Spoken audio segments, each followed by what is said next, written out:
പിതാവിൻ്റെയും പുത്രൻ്റെയും പരിശുദ്ധാത്മാവിൻ്റെയും നാമത്തിൽ ആമേൻ. മർക്കോസിൻ്റെ സുവിശേഷം 6-ാം അധ്യായത്തിൻ്റെ 7 മുതലുള്ള വാക്യങ്ങളാണ് ഇന്ന് നമ്മൾ ചിന്തിക്കാൻ പോകുന്നത്. മർക്കോസിൻ്റെ സുവിശേഷം 6-ാം അധ്യായത്തിൻ്റെ 7 മുതൽ 13 വരെയുള്ള വാക്യങ്ങൾ നമുക്കൊരുമിച്ച് വായിക്കാം. മർക്കോസ് 6:7 മുതൽ. അവൻ ഗ്രാമപ്രദേശങ്ങളിൽ ചുറ്റി സഞ്ചരിച്ച് പഠിപ്പിച്ചുകൊണ്ടിരുന്നു. അവൻ തൻ്റെ 12 പേരെ അടുത്ത് വിളിച്ച് 2 പേരെ വീതം അയക്കാൻ തുടങ്ങി.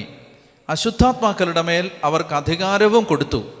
അവൻ കൽപ്പിച്ചു, യാത്രയ്ക്ക് വടിയല്ലാതെ മറ്റൊന്നും, അപ്പമോ സഞ്ചിയോ അരപ്പട്ടയിൽ പണമോ കരുതരുത്. ചെരുപ്പ് ധരിക്കാം, 2 ഉടുപ്പുകൾ ധരിക്കരുത്.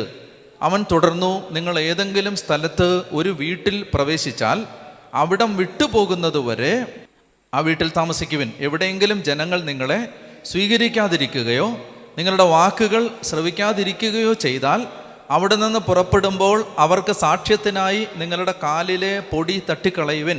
ശിഷ്യന്മാർ പുറപ്പെട്ട് ജനങ്ങളോട് അനുതപിക്കണമെന്ന് പ്രസംഗിച്ചു. അനേകം പിശാചുക്കളെ പുറത്താക്കി അനേകം രോഗികളെ തൈലം പൂശി സുഖപ്പെടുത്തി. ഹല്ലേലൂയാ, ഹല്ലേലൂയാ, ഹല്ലേലൂയാ. അപ്പോൾ നമ്മൾ ഒന്നാമതായിട്ട് ഈ ഭാഗത്ത് കാണുന്ന ഒരു പാഠം നമ്മൾ ആലോചിക്കുക. നമ്മുടെ ജീവിതത്തിൽ ഒരു ക്രൈസിസ് ഉണ്ടായി, ഒരു തിരിച്ചടി ഉണ്ടായി.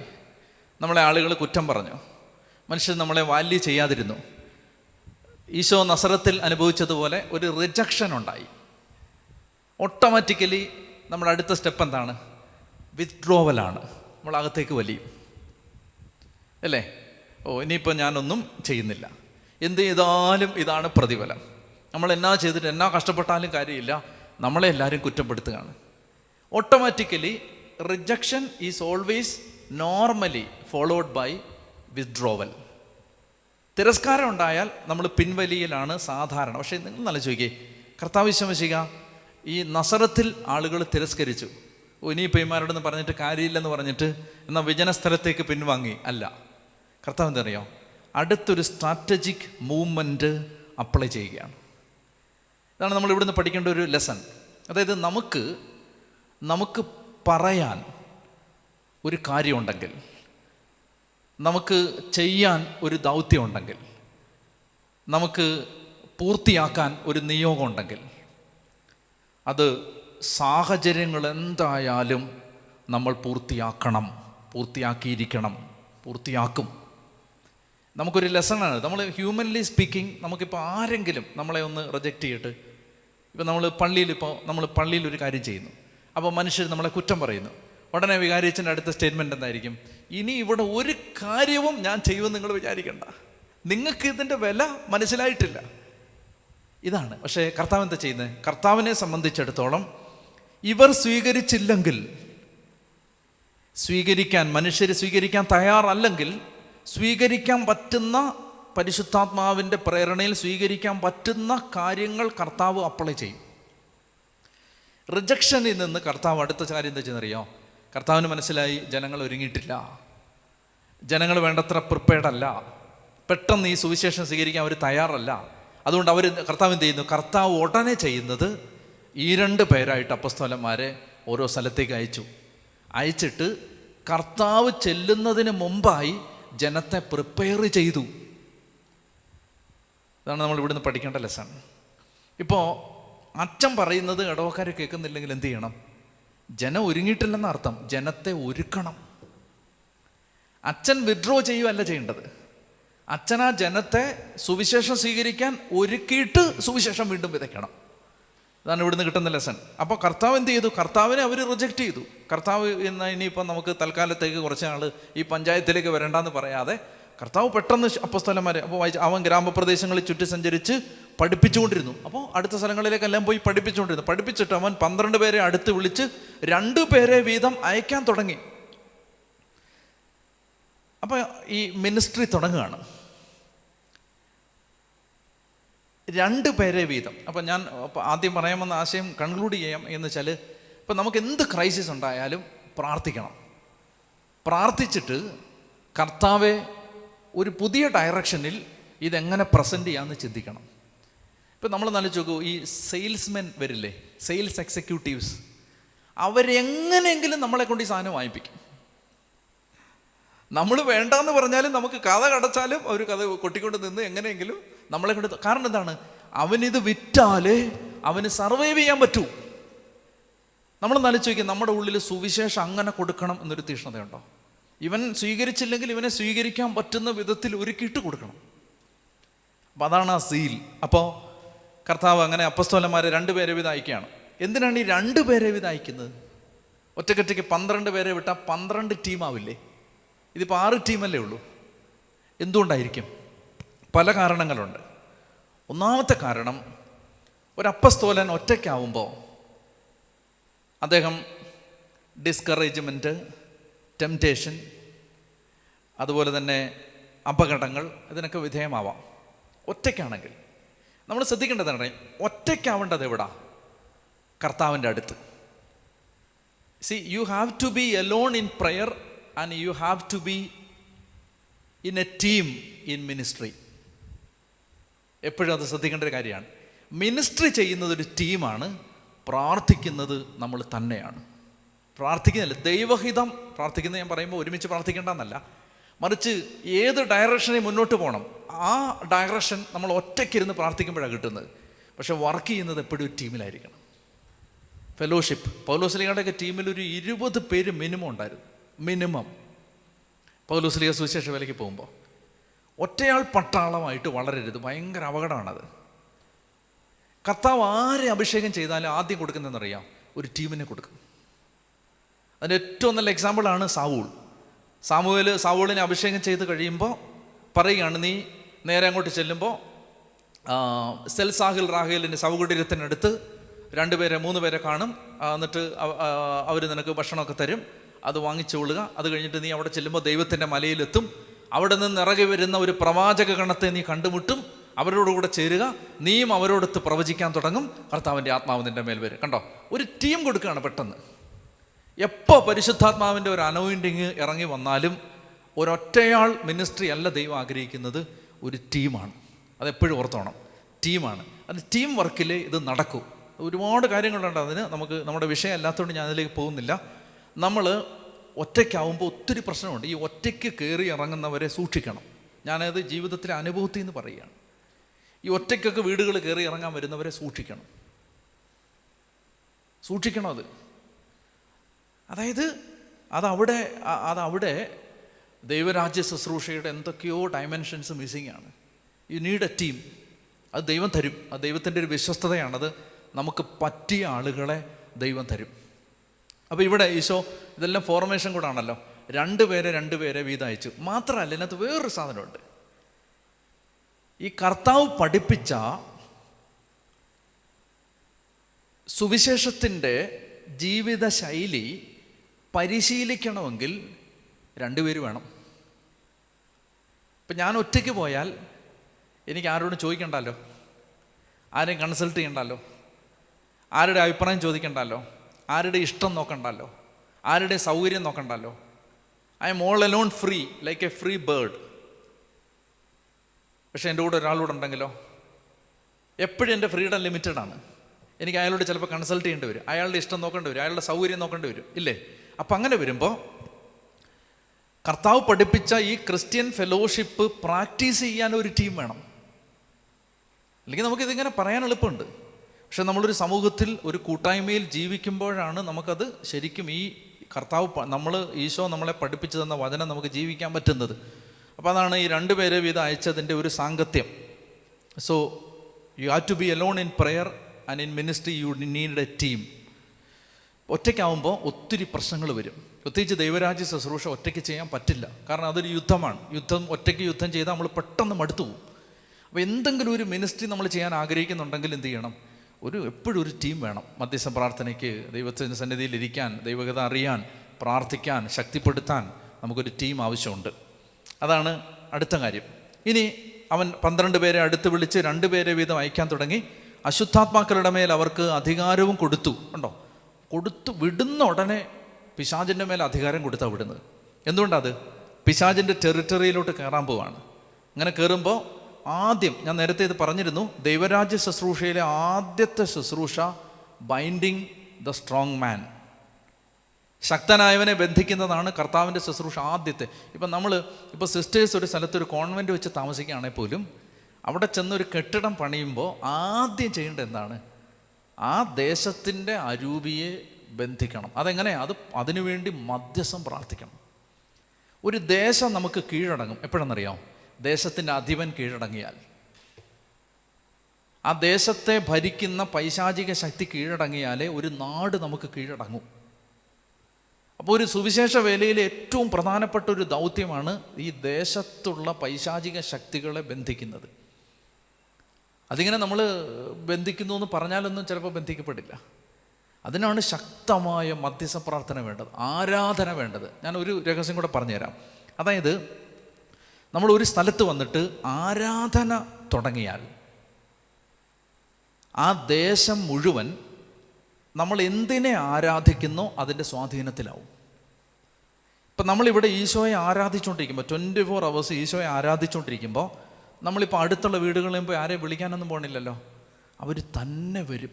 എന്താണ്? ഈ മാഗ്നറ്റിക് അട്രാക്ഷൻ പോലെ ഈ ഈശോയെ ഇവിടെ ആരാധിച്ചുകൊണ്ടിരിക്കുമ്പോൾ എന്തിനെയാണോ ആരാധിക്കുന്നത് അതിലേക്ക് ആകർഷിക്കപ്പെടും. അപ്പോൾ അവിടേക്കാണ് ഈ നിത്യാരാധനയുടെയൊക്കെ പ്രസക്തി. സാധിക്കുന്നിടത്തോളം സ്ഥലങ്ങളിൽ നിത്യാരാധനാ കേന്ദ്രങ്ങൾ ഉണ്ടാവട്ടെ. ഒരു ദേശത്തെ രക്ഷപ്പെടുത്താനുള്ള ഏറ്റവും എളുപ്പവഴി എന്താണെന്നറിയോ? നിത്യാരാധന കേന്ദ്രം ഉണ്ടാക്കുക എന്നുള്ളതാണ്. ഞങ്ങൾ ഒക്കൽഹോമയിൽ ചെന്നപ്പോൾ അവിടെ ഒരു യാക്കോബായ സഭയിലാണ് ധ്യാനം നടത്തുന്നത്. അപ്പോൾ ആ 3 ചെറുപ്പക്കാരാണ്, നേഴ്സസാണ്, അവന്മാരാണ് അത് മധ്യസ്ഥമൊക്കെ പ്രാർത്ഥിച്ച് ഞങ്ങളെ വിളിച്ച് ഞങ്ങളവിടെ ചെല്ലുന്നത്. അവിടെ ചെന്ന് അവരൊരു അഡറേഷൻ ചാപ്പലിന് മുമ്പിൽ വണ്ടി സ്ലോ ചെയ്തിട്ട് പറഞ്ഞു തന്നു, വച്ചാൽ ഇതൊരിക്കലും ഒരു അബോർഷൻ ക്ലിനിക്കായിരുന്നു എന്ന് പറഞ്ഞു. ഈ നിത്യാരാധന ചാപ്പൽ അബോർഷൻ ക്ലിനിക്ക്, ഒരു ഇന്ത്യക്കാരനായ ഡോക്ടർ നടത്തിയിരുന്ന അബോർഷൻ ക്ലിനിക്കായിരുന്നു ഇത്. അനേകായിരം കുഞ്ഞുങ്ങളെ ഗർഭചിത്രത്തിന് വിധേയമാക്കി കൊലപ്പെടുത്തിയ കുരുന്നുകളുടെ ചോരയും കണ്ണുനീരും വീണൊരു സ്ഥലം. അപ്പോൾ ഒരു അമേരിക്കൻ യങ് പ്രീസ്റ്റ് കൊച്ചച്ചൻ ഒരു ചെറുപ്പക്കാരനെയും കൂട്ടിക്കൊണ്ട് ഈ അബോർഷൻ ക്ലിനിക്കിൻ്റെ ഫ്രണ്ടിൽ നിന്ന് ജപമാല ഉയർത്തിപ്പിടിച്ച് പ്രാർത്ഥിക്കും. എന്നിട്ട് അതിനുശേഷം ഇവർ നേരെ പള്ളിയിലേക്ക് ചെന്നിട്ട് പരിശുദ്ധ കുർബാന എഴുന്നള്ളിച്ച് വെച്ചിട്ട് മുട്ടയിൽ നിന്ന് കർത്താവിനോട് പറയും, കർത്താവേ, ആ അബോർഷൻ ക്ലിനിക്കിൽ ഈ അരളിക്ക വെച്ച് ഞങ്ങൾക്ക് നിന്നെ ആരാധിക്കണം. നിങ്ങൾ നനച്ചൊക്കെ പറയുമ്പോൾ എളുപ്പമാണ് ഇത്. പക്ഷേ അങ്ങനെ ഒരു ഫെയ്ത്ത് ഒരാൾക്ക് കിട്ടുക എന്ന് പറഞ്ഞാൽ ഒരു അബോർഷൻ ക്ലിനിക്ക് അപ്പുറത്ത് നടക്കുകയാണ്. അത് ഇല്ലാതായിട്ട് അവിടെ നിയമവിധേയമാണല്ലോ അബോർഷൻ, അത് ഇല്ലാതായിട്ട് അവിടെ ആരാധന ചാപ്പലാവണം എന്നാൽ ഈ അച്ഛൻ പ്രാർത്ഥിക്കുന്നത്, ഈ ചെറുപ്പക്കാരൻ പ്രാർത്ഥിക്കുന്നത്. എന്ത് സംഭവിച്ചെന്നറിയാമോ? പോലീസ് വേറെ എന്തോ ഒരു കുറ്റത്തിന് ഈ ഡോക്ടറെ അറസ്റ്റ് ചെയ്ത വഴിക്ക് ഇയാളുടെ അനേക നിയമവിരുദ്ധമായ പ്രവർത്തനങ്ങൾ കണ്ടുപിടിച്ചു, സമ്പത്ത് ഫ്രീസ് ചെയ്തു. എന്നിട്ട് ഈ സ്ഥലം ലേലത്തിന് വെച്ചു. ഈ ഡയസിസ് അത് ലേലം വിളിച്ചു. ഈ അബോർഷൻ ക്ലിനിക്ക് ചാപ്പലായി. അതാണ് കർത്താവിൻ്റെ പ്രവൃത്തി. ആരാധന നടത്തിയാലുള്ള വ്യത്യാസം അതാണ്. അപ്പോൾ എന്ത് ചെയ്തു? ഞാൻ പറഞ്ഞു വന്ന ഇതാണ്, ഈ പൈശാചിക ശക്തികളുടെ മേൽ അധികാരം കൊടുത്തപ്പോൾ അത് ഡീവിയേറ്റ് ചെയ്ത് പോയതാണ് അതിൽ. അപ്പോൾ പൈശാചിക ശക്തികളുടെ മേൽ അധികാരം കൊടുത്തു. അവൻ 12 പേരെ അടുത്ത് വിളിച്ച് 2 പേരെ വീതം അയക്കാൻ തുടങ്ങി. അശുദ്ധാത്മാക്കളുടെ മേൽ അവർക്ക് അധികാരവും കൊടുത്തു. അവൻ കൽപ്പിച്ചു, യാത്രയ്ക്ക് വടിയല്ലാതെ മറ്റൊന്നും. വടി എന്ന് പറഞ്ഞാൽ അന്നത്തെ കാലത്ത് വടിയില്ലാതെ പോകാൻ പറ്റില്ല, കുത്തി നടക്കാൻ വേണ്ടിയിട്ടല്ല, മറിച്ച് യാത്രയിലുള്ള പ്രതിബന്ധങ്ങൾ, തടസ്സങ്ങളൊക്കെ മാറ്റാനും അന്യമൃഗങ്ങൾ വരുമ്പോൾ ആക്രമിക്കുമ്പോൾ അതിനെ തടയാനും ഒക്കെയുള്ള മനുഷ്യൻ്റെ ഒരു പ്രതിരോധമായിരുന്നു വടി.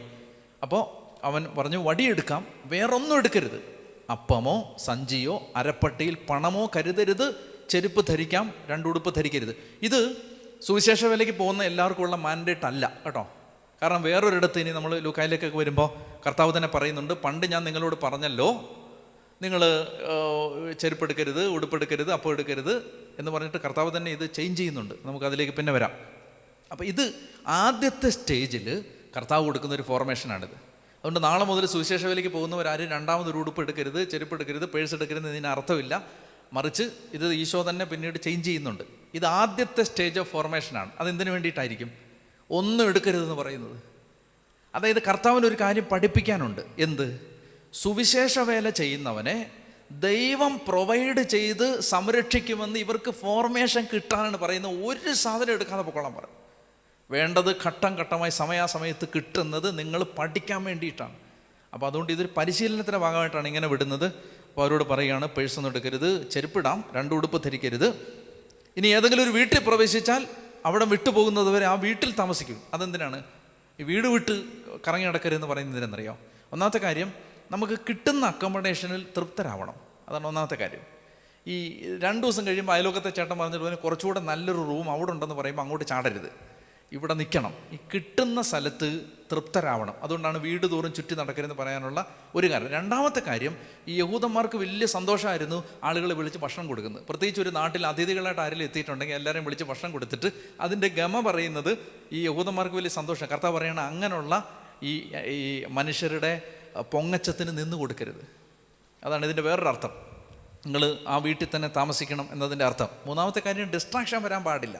ഈ എല്ലാ ദിവസവും വീട് മാറിക്കൊണ്ടിരുന്നാൽ, മുറി മാറിക്കൊണ്ടിരുന്നാൽ അതിന് തന്നെ 2-3 ദിവസം പോകും. അപ്പോൾ അതുകൊണ്ട് പറയുന്നത് ഡിസ്ട്രാക്റ്റഡ് ആവാതിരിക്കാനാണ് പറയുന്നത്. എവിടെയെങ്കിലും ചെല്ലുമ്പോൾ ഒരു വീട് കിട്ടി അവിടെ താമസിക്കണം.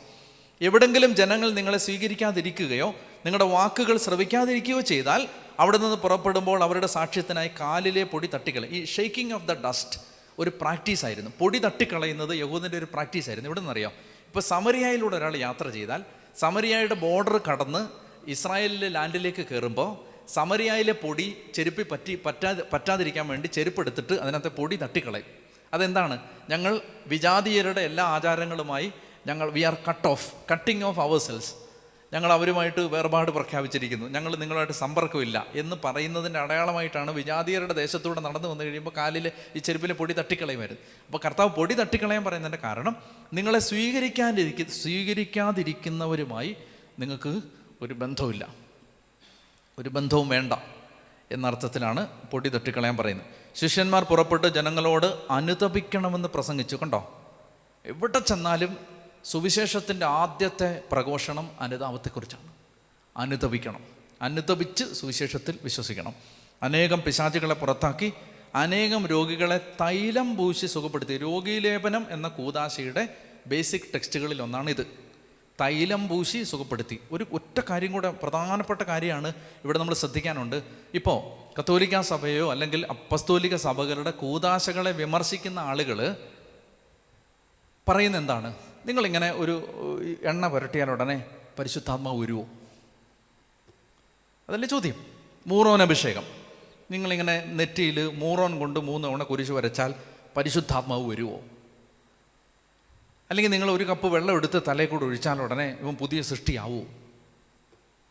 സാക്രമെൻറ്റ് കൗദാശികതയുടെ ഒരു ബേസിസ് എന്താ? ഒരു വസ്തു ദൈവത്തിൻ്റെ ശക്തിയുടെ ചാനലായിട്ട് മാറുന്നു. ഈ വെള്ളം ദൈവശക്തിയുടെ ചാനലായിട്ട് മാറുന്നു. ഈ എണ്ണ ദൈവശക്തിയുടെ ചാനലായിട്ട് മാറുന്നു. ഈ കുമ്പസാരക്കൂട്, ഈ കുമ്പസാരം എന്ന് പറയുന്ന ആ റിച്വൽ ദൈവത്തിൻ്റെ പാപക്ഷമ ഒഴുകുന്ന ചാനലായിട്ട് മാറുന്നു. ഇതാണല്ലോ സാക്രമെൻറ്റിൻ്റെ ബേസിസ്. അപ്പോൾ ഇവിടെ കർത്താവ് ഈശോയ്ക്ക് നേരിട്ട് ചെല്ലാൻ പറ്റില്ല. ഇവർ 6 ഗ്രാമത്തിലേക്ക് പോവാണ്. 6 ഗ്രാമത്തിൽ ഈശോയ്ക്ക് നേരിട്ട് ഫിസിക്കലി ചെല്ലാൻ പറ്റില്ല. കർത്താവ് എന്ത് ചെയ്തു? കുറച്ച് എണ്ണ എടുത്തിട്ട് പ്രാർത്ഥിച്ച് കൊടുത്തുവിട്ടു. എന്നിട്ട് പറഞ്ഞു, ഈ എണ്ണ പൂശിയാൽ മതി, സുഖപ്പെട്ടു എന്ന് പറഞ്ഞു. മനസ്സിലാവുന്നുണ്ടോ? അപ്പോൾ ആ എണ്ണ യേശുവിൻ്റെ ശക്തിയുടെ ക്യാരിയറായിട്ട് മാറുകയാണ്. നമ്മൾ ഈ വെഞ്ചരിച്ച വെള്ളം കൊടുക്കുന്നതും എണ്ണ കൊടുക്കുന്നതും ഉപ്പ് കൊടുക്കുന്നതും ഒക്കെ ഈ പശ്ചാത്തലത്തിലാണ്. അതായത് ഈ എണ്ണ, ഈ വെള്ളം കർത്താവിൻ്റെ ശക്തിയുടെ വാഹകരായിട്ട് മാറുകയാണ്, ക്യാരിയറായിട്ട് മാറുകയാണ്. അതാണ് സാക്രമെൻറ്റിൻ്റെ ബേസിസ്. അപ്പോൾ കൂദാശകളുടെ ഒരു അടിസ്ഥാനം കൂടി ഈ ഭാഗത്ത് നമ്മൾ കാണുന്നുണ്ട്. നമുക്ക് കണ്ണുകളടച്ച് പ്രാർത്ഥിക്കാം. കർത്താവേ, ഈ നിമിഷങ്ങളെ ഓർത്ത് ഞങ്ങളങ്ങേ സ്തുതിക്കുന്നു. കർത്താവെ, വചനം കൂടുതൽ മനസ്സിലാക്കാൻ ഞങ്ങളെ അങ്ങ് സഹായിക്കണേ എന്ന് പ്രാർത്ഥിക്കുന്നു. പരിശുദ്ധ അമ്മയുടെ വലിയ മാധ്യസ്ഥത്തിന് നന്ദി പറഞ്ഞുകൊണ്ട് പ്രാർത്ഥിക്കുന്നു. കൃപ നിറഞ്ഞ മറിയമേ, നിനക്ക് സമാധാനം. നമ്മുടെ കർത്താവ് നിന്നോടുകൂടെ, നീ സ്ത്രീകളിൽ അനുഗ്രഹിക്കപ്പെട്ടവളാവുന്നു. നിൻ്റെ ഉദരഫലമായി നമ്മുടെ കർത്താവ് യേശുമിശിഹ വാഴ്ത്തപ്പെട്ടവനാവുന്നു. പരിശുദ്ധ മറിയമേ, തമ്പുരാൻ്റെ അമ്മേ, പാപികളായ ഞങ്ങൾക്ക് വേണ്ടി എപ്പോഴും ഞങ്ങളുടെ മരണസമയത്തും തമ്പുരാനോട് അപേക്ഷിച്ചു വരണമേ. ആമേൻ. പിതാവിനും പുത്രനും പരിശുദ്ധാത്മാവിനും സ്തുതി. ആമേൻ.